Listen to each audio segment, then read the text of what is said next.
মুরগির সাধারণত যে ধরনের সমস্যা হয়ে থাকে তার মধ্যে অন্যতম একটি সমস্যা জ্বর।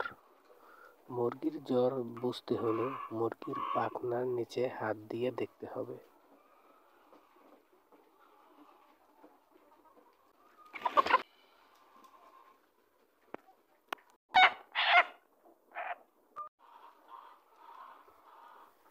মুরগির আরেকটি সমস্যা হলো মুরগির কৃমি।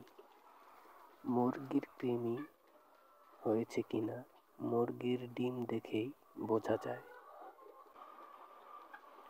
এই ডিমটা একেবারে প্লেন, উপরে কোনো সমস্যা নেই, এটা সুস্থ মুরগির ডিম।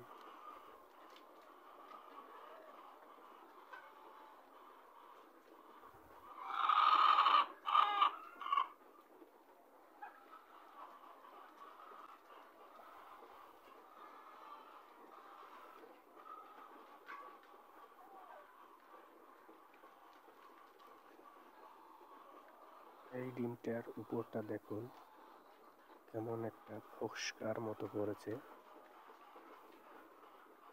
যে মুরগিটি এই ডিমটা পেড়েছে সেই মুরগিটি কৃমি হয়েছে।